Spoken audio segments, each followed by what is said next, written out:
투박하지만 정직하다. 비평을 비평하는 남자 서영석. 그가 바라본 세상. 사설과 칼럼을 통해 오늘을 짚어본다. 서영석의 라디오 비평. 안녕하십니까, 서영석입니다.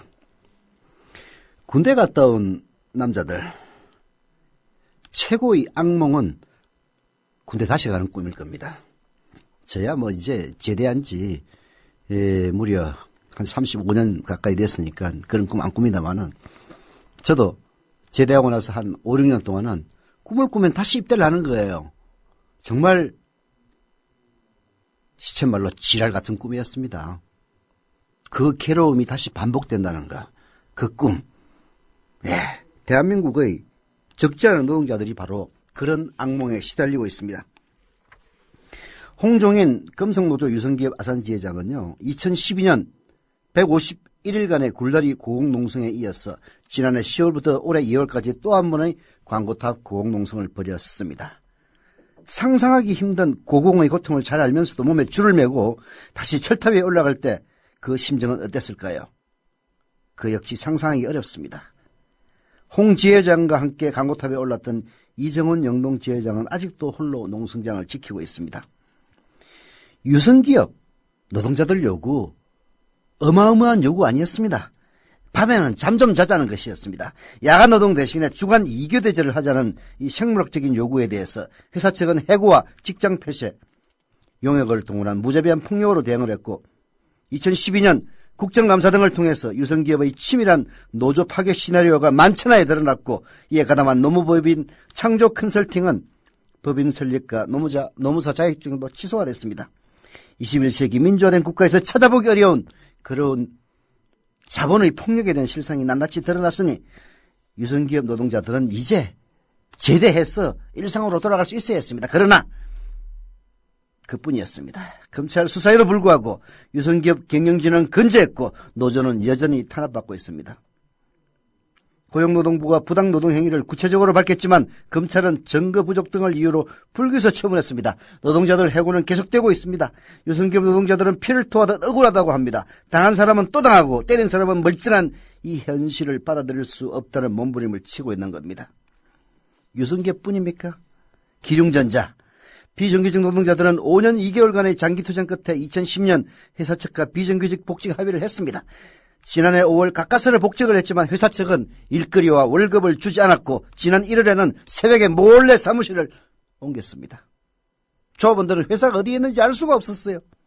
이들은 100일 넘게 최동열 기륭전자 회장의 집 앞에서 철야 농성을 벌이고 있습니다.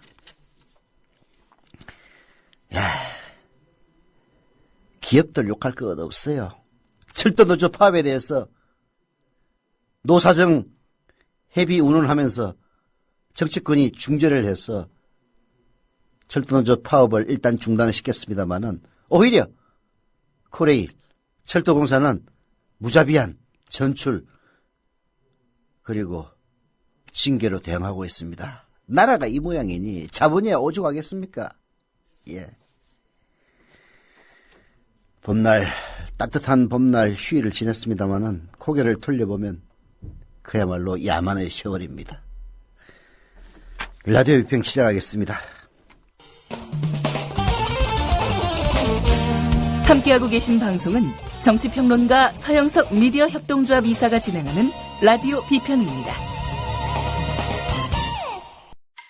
지상철 조합원 신청 광고입니다. 강화대교 앞에서 개념 부부가 만드는 개념 곰탕, 연지연 곰탕. 연지연이란 가마솥의 장작불로 온종일 구워내는 곰탕을 서로 나누어 이어지는 인연이란 뜻입니다. 연지연 곰탕이 민주주의를 열망하는 조합원 여러분과 국민의 건강을 책임지겠습니다. 곰탕 포장 판매는 한 팩 800g에 7,000원이며 7팩 이상은 무료 배송으로 드립니다. 연지연 곰탕은 강화대교 입구에 위치해 있습니다. 단체 주문 예약 및 포장 주문 전화번호는 010-7252-1114, 010-7252-1114, 031-989-9968. 조합원 단체 예약은 10% 할인해드립니다.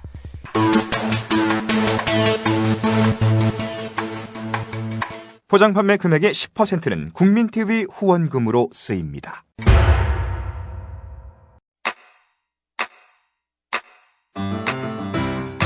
국민라디오 지지하는 4가지 방법 아시나요? 다운로드하기, 별점 주기, 댓글 달기, 구독하기.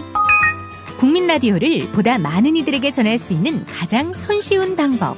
다운로드하기, 별점 주기, 댓글 달기, 구독하기. 잊지 마세요. 다운로드하기, 별점 주기, 댓글 달기, 구독하기. 봄날이라고 해서 봄날이 아닌 사람들도 참 많이 있는 것 같습니다. 자본의 폭력 생각하면은 기가 막히죠. 자본의 폭력에서 벗어나기 위해서 저희들은 협동조합을 하는 겁니다.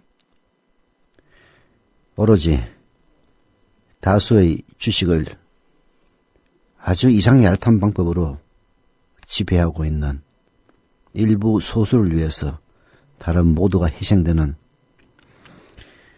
자본주의 폐해가 이미 골수에 깊어졌지만은 여전히 그 자본의 최정점에 있는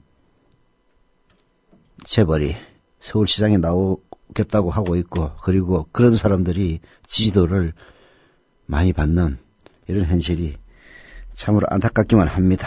예. 지난 토요일 날 정치 토크를 하면서 안철수 공동대표를 좀 비판했더니 게시판에 난리가 난 모양입니다. 그런데 저만 비판하는 건 아니에요. 예. 한겨레신문의 토요일자 신문, 안철수는 왜 자꾸 실패하나. 김종철 한겨레신문 에디터 부문장이네요. 옛날엔 선임 기자였는데 또 바뀐 모양이죠. 예. 김종철 에디터 부문장이 쓴 안철수는 왜 자꾸 실패하나. 이런 이야기들을 듣고 발끈할 게 아니라, 안철수 의원이 내일 모레 정기은퇴할 게 아니라면은, 예, 반성하고, 자기 자신을 추스려서 그런 실수를 반복하지 않도록 해야 되는 겁니다. 그게 안철수 의원이, 취할 수 있는 올바른 길이고, 그리고 안철수 의원을 지지하는 분들의 올바른 선택이기도 할 겁니다. 김정철 기자의 안철수는 왜 자꾸 실패하나 들어보시죠. 지방선거에서 시군구 의원뿐 아니라 시장이나 군수, 구청장까지 공천을 하지 않겠다는 기초선거 무공천은 정치인 안철수에게 남은 새정치의 마지막 대표 상품이었다. 지난 대선 때는 박근혜, 문재인까지 따라오게 만든 주요 공약이었으며 민주당과 합당할 때는 유일하다시피 한 정치적 명분이었다. 네. 사실 지방선거에서 공천하지, 기초 의원이나 기초단체장 공천하지 않겠다는 것이 새정치의 마지막 대표 상품이 됐다는 것 자체가 안철수 의원에게는 비극입니다. 그건 새정치의 상품이 될 수 없는 것이었어요. 애당초부터. 물론 시군구 의원, 기초의원들 공천하는 거, 그리고 기초단체장 공천하는 게 많은 피해를 안고 있는 건 사실입니다. 줄 세우기, 중앙정치가 지방정치를 지배하는 현실. 그러나 공천을 하지 않는다고 해서 이 문제가 해결이 되느냐. 공천을 하지 않을 때는 하지 않는 대로 또 엄청난 피해를 갖고 있는 겁니다. 기초공천 하느냐 마느냐의 문제는 선과 악의 문제가 아니었던 거죠. 그러나 안철수 의원은 마치 공천하지 않는 것이 선인 것처럼 그렇게 주장을 하고 나섰고, 새정치에 휘둘렸던 박근혜, 문재인도 어쩔 수 없이 그게 따라왔던 겁니다. 예, 좋아요. 그게 만약 지고지선이었다면 끝까지 가야지. 결국은 중간에 당원들의 뜻을 묻는다는 핑계로 무너졌습니다. 그러니 안철수 의원이 비판받는 거죠. 하지만 새정치의 상징은 꺾였다.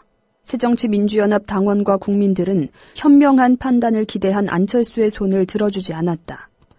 도리어 정치적 약속에 얽매이지 말고 공천을 해서 여당을 견제하라고 요구했다. 그가 기댔던 일반 국민들조차 원칙과 소신에 집착해 불리한 선거 상황을 고집하지 말라는 견해가 절반이나 됐다. 기초선거 무공천을 새정치라고 고집스럽게 밀고 왔던 안철수에게는 커다란 타격이었습니다. 더구나 안철수가 추진했던 새정치의 좌절과 실패는 이번이 처음이 아니었습니다. 지난 대선 때 국회의원 정수 축소 공약, 국회의원 정수를 축소하겠다는 그 얼마나 많은 비판을 받았습니까? 국회의원 정수를 축소하는 것이 새정치라고 했다가 엄청난 비판 여론에 몰려서 철회했던 거죠. 또한 새정치민주연합 정강에서 4.19와 5.18 정신을 폐지하는 주장도 논란 끝에 없었던 일로 됐습니다. 이뿐만이 아니라 2011년 9월 서울시장 후보를 박원순에게 양보한 데 이어 2012년 대선 출마를 막판에 포기하고 올해는 독자 정당 창당을 접었습니다. 2년 7개월 전 서울시장 보궐선거 때 혜성처럼 나타난 뒤 정치적으로는 줄곧 꺾이고 좌절해왔다고 해도 과언이 아닙니다. 왜 새정치를 내세운 안철수는 자꾸 실패하는가?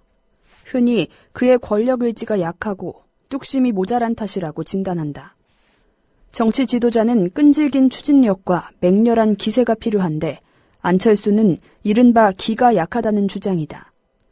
3당 합당 이후 청와대에서 대통령에게 욕설까지 서슴지 않은 끝에 대선 후보 자리를 거머쥐었던 김영삼이나 단식투쟁으로 지방선거를 쟁취했던 김대중의 패기나 끈질김에 비교하기도 한다. 이들과 달리 중요한 고비 때마다 중도 포기를 한 예를 들어 반대자들은 그를 철수 정치인이라고 조롱하기도 한다. 이름의 철수가 아니라 흥남 철수할 때 그 철수 말입니다. 항상 후퇴하는 철수 정치인이라고 조롱하기도 하죠. 하지만 이런 분석은 표피적이거나 정략적입니다.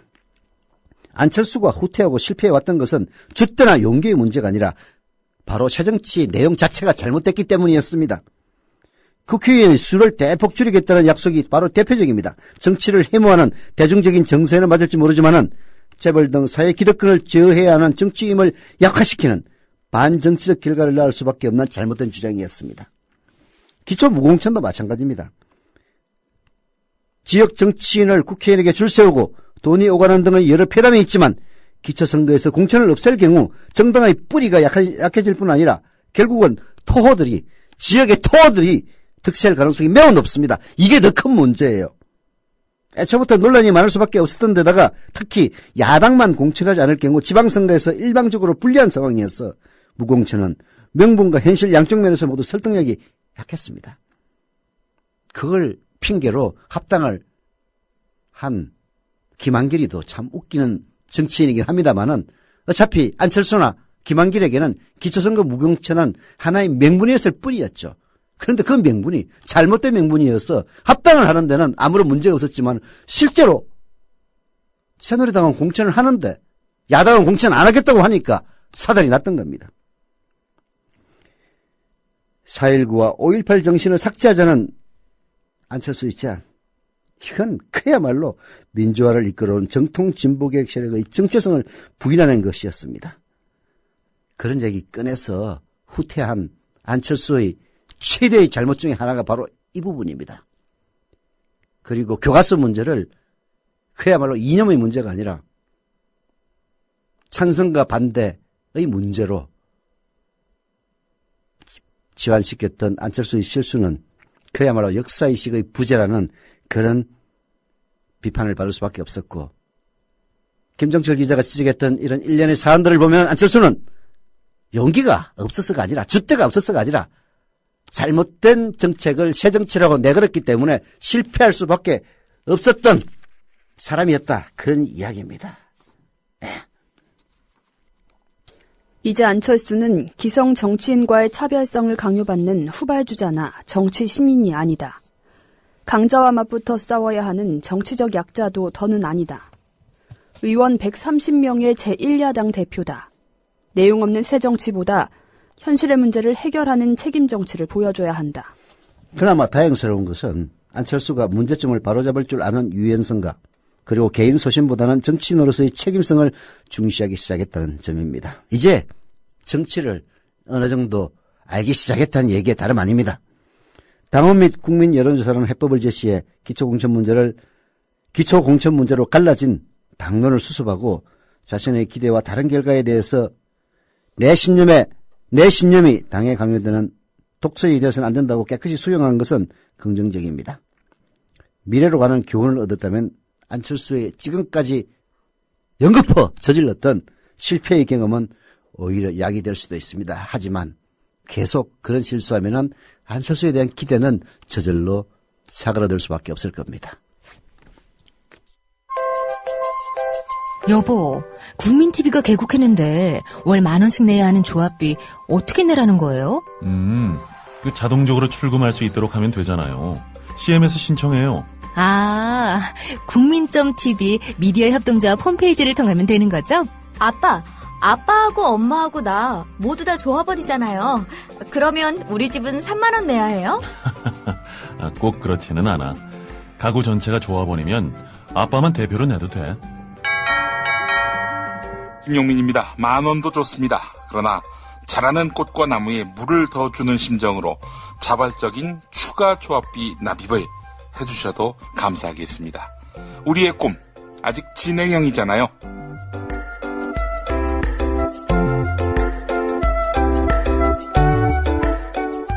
(3만을) 향해 달려가는 미디어 협동조합.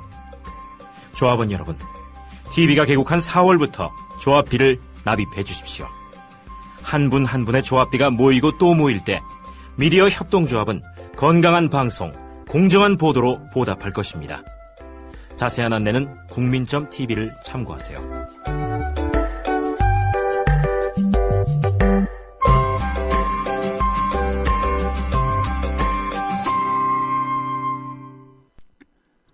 조합원 한 번 가입해 주셨네요. 예. 러브나리님 조합원 가입 감사드립니다. 그리고 행사가 좀 있네요. 그 전에 주말에 밀양에서 조합원 배가 운동을 했는데요. 가입한 조합원들이 있답니다. 왕싸가니님이 팟빵 게시판에 올려주셨는데요. 경남밴드 조합원분들 모두 수고하시고 고생하셨다고 합니다. 가입하신 분은 밀양에 사시는 배수철님, 그리고 부산 금정구에 사시는 손우영님, 그리고 울진군에 사시는 김명희님, 세 분 국민TV 조합원이 되어주셨답니다. 축하합니다. 감사드립니다. 홍보활동을 하는데 많은 분들이 뉴스케이를 알고 계시고 시청하고 계시는 것을 알 수 있었다고 합니다. 감사드립니다.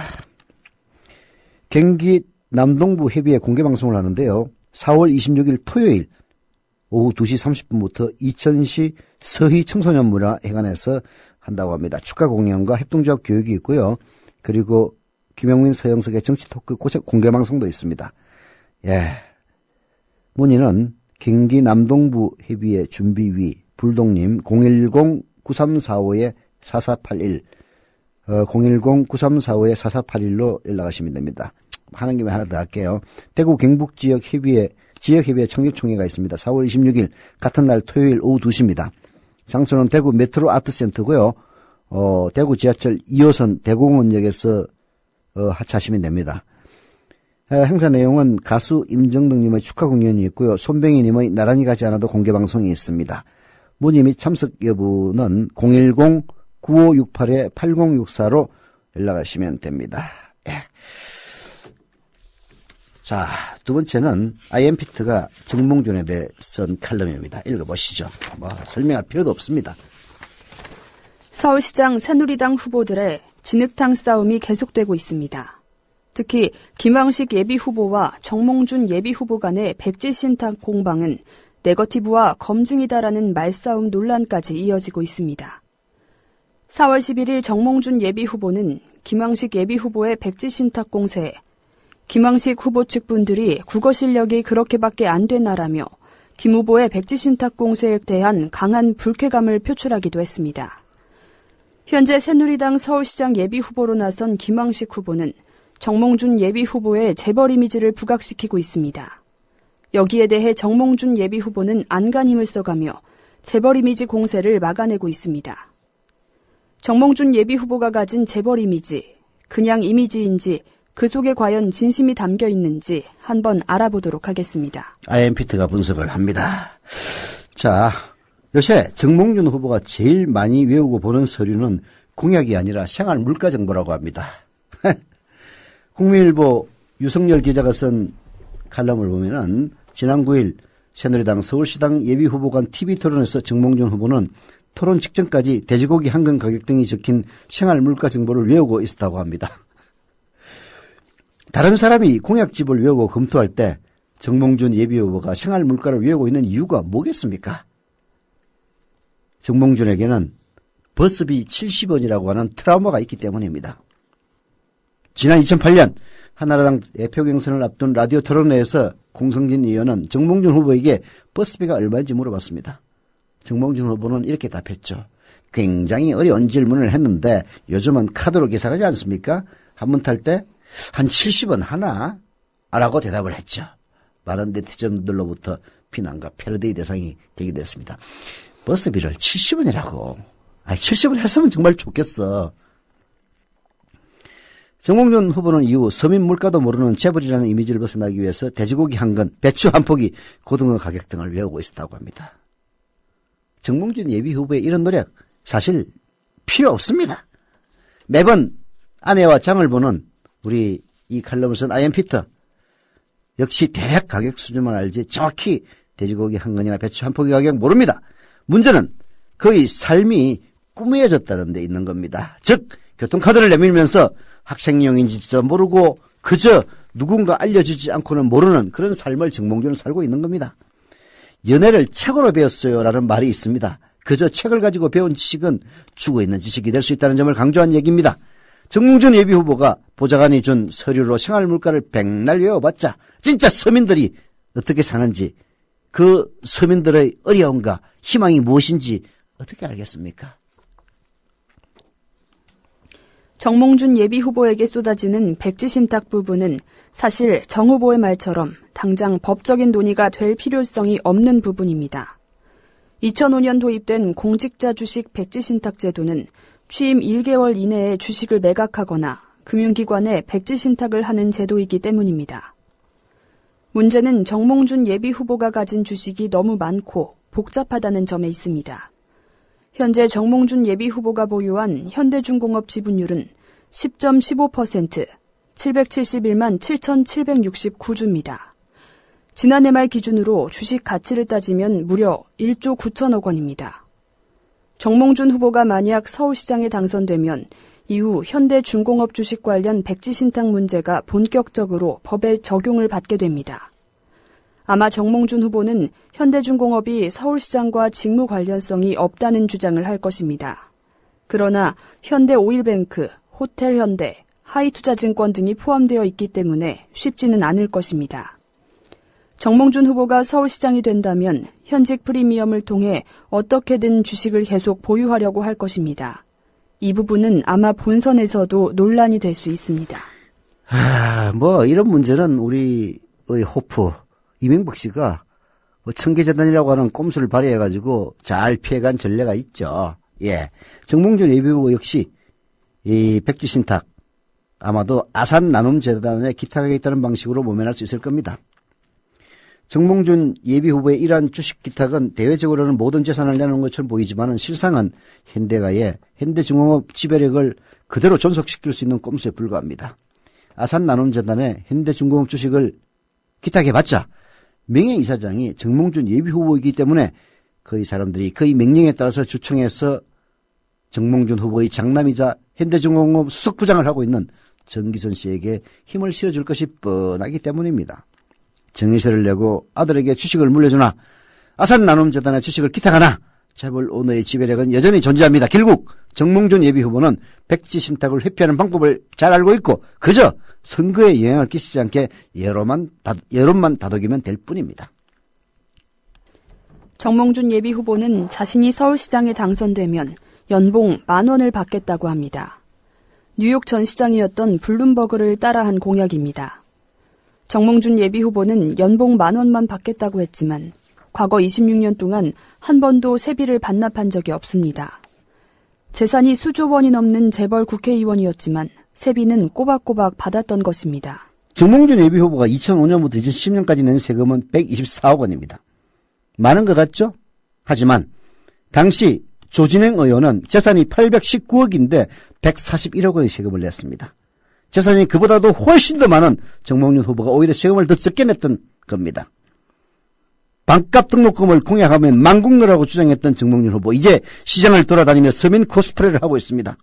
정몽준 예비후보는 이번 서울시장 선거에 임하면서 마이크 블룸버그 전 뉴욕시장을 롤 모델로 삼고 있습니다. 블룸버그 LP의 창업자이자 개인자산 180억 달러를 보유한 블룸버그는 2001년 공화당 후보로 나와서 뉴욕시장에 당선됐습니다.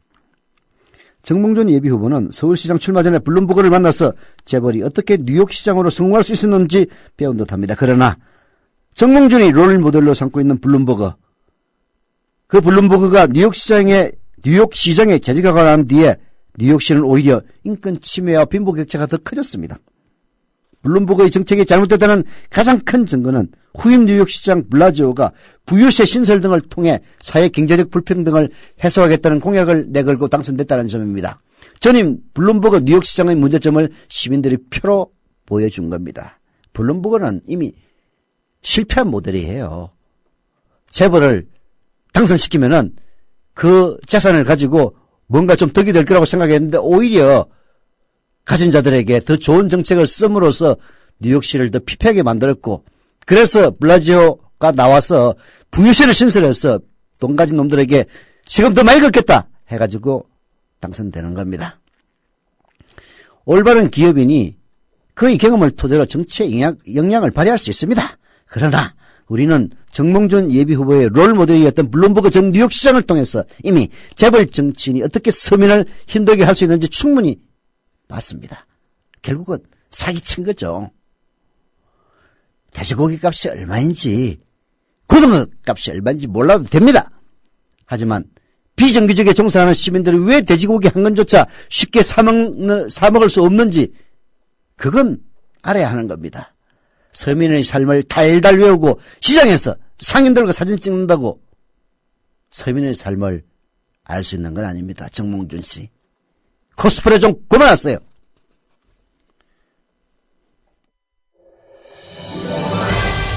이광윤 정치평론가 모시고 살펴보도록 하겠습니다. 이광윤 정치평론가 나오셨습니다. 이광윤 정치평론가와 함께 전망을 좀 해보겠습니다. 이광윤 정치평론가 나오셨습니다. 기자 출신 정치평론가 이광윤의 오늘. 발등이 가려운데 구두 위를 긁는 일은 적어도 없도록 하겠습니다. 길 잃은 대한민국의 나침반이 되겠습니다. 이광윤의 오늘 5시 반 저녁길 시사 프로그램 이광윤의 오늘.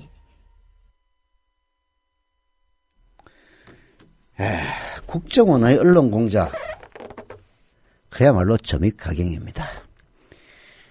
제가 지난번에도 소개해드렸던 그 탈북자의 청원서, 비공개 청원서를 언론에 폭로한 거지, 릴리스한 거지, 리크한 거죠.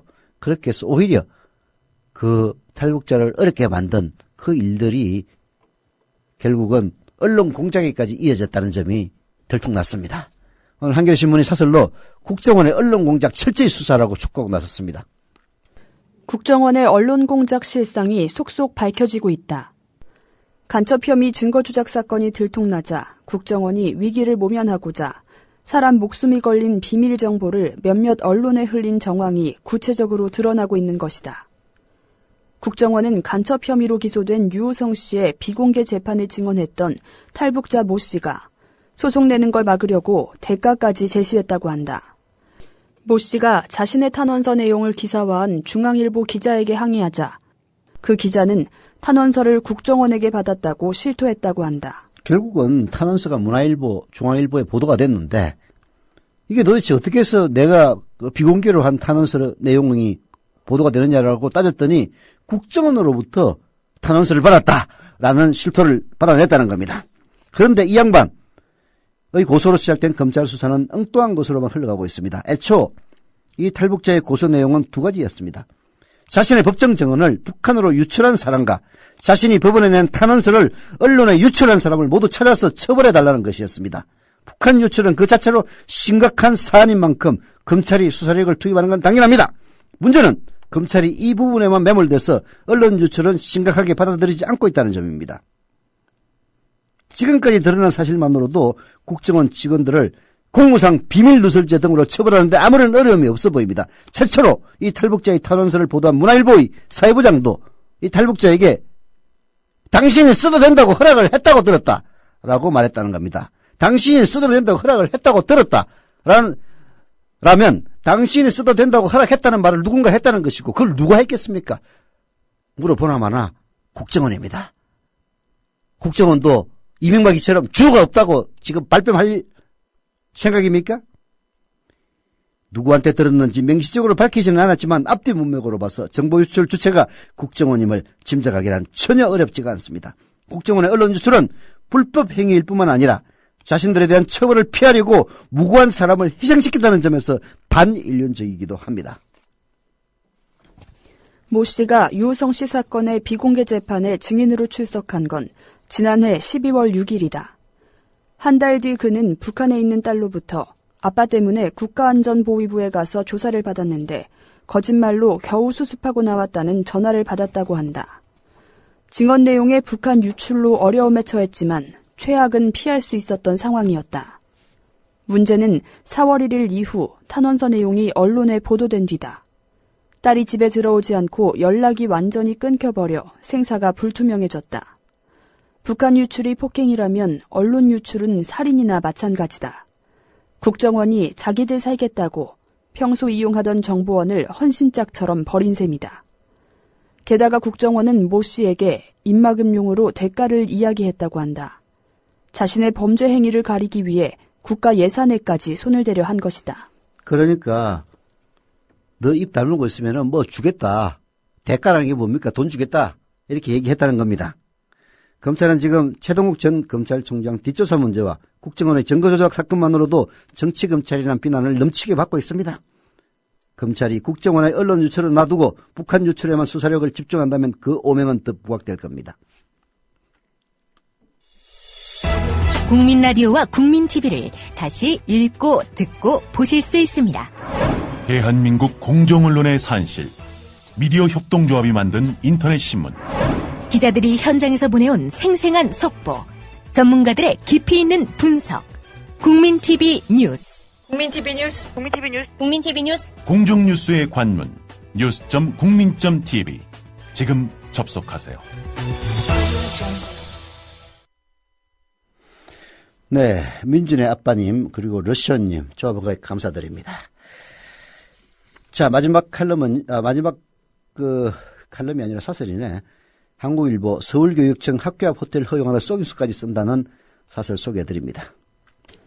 서울 일선교육지원청이 학교 앞 호텔 건립 규제를 완화하는 교육부 훈령 핵심 내용에 대해 부적합 의견을 제시했으나 서울시 교육청이 이를 누락한 사실이 드러났다.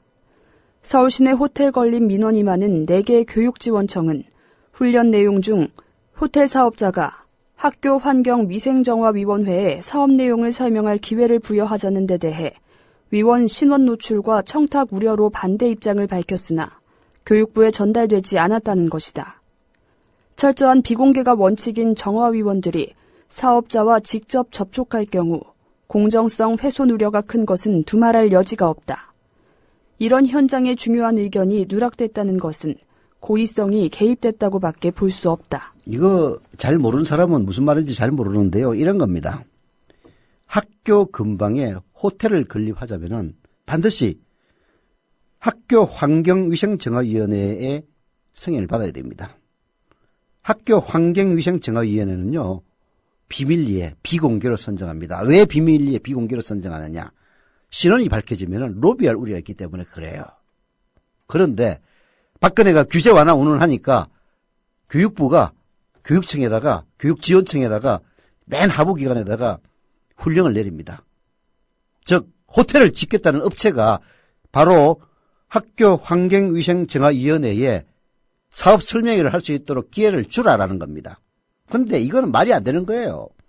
학교 환경위생정화위원회의 신원이 노출되면 아까 얘기했다시피 로비나 청탁의 우려가 있기 때문에 절대 밝혀서는 안 되는 겁니다.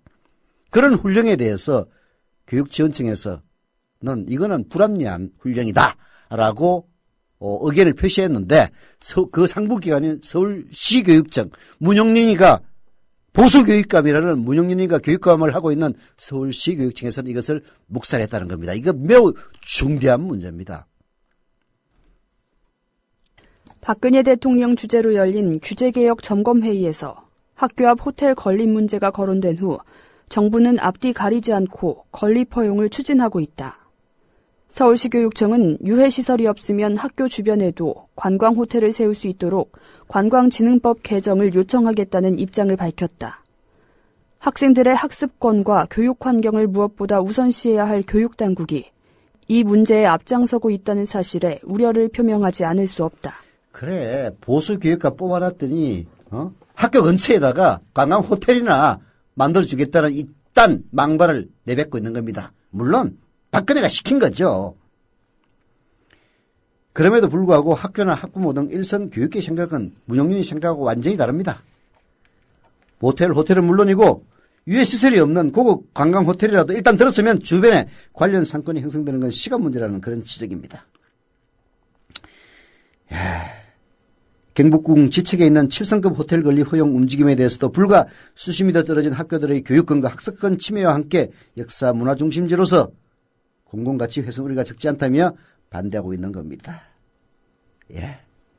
특정 기업의 민원 해결을 위해서 아이들의 교육 환경을 망가뜨리는 우려를 범하는 일이 있어서는 안 될 겁니다. 규제 완화가 만능은 아니에요. 아까 오프닝에서 제가 소개해드렸던 봄날 악몽 속에 사는 사람들은 경향신문 박철용 사회정책부 기자의 칼럼에서 인용한 것입니다. 라디오 비평 마칩니다.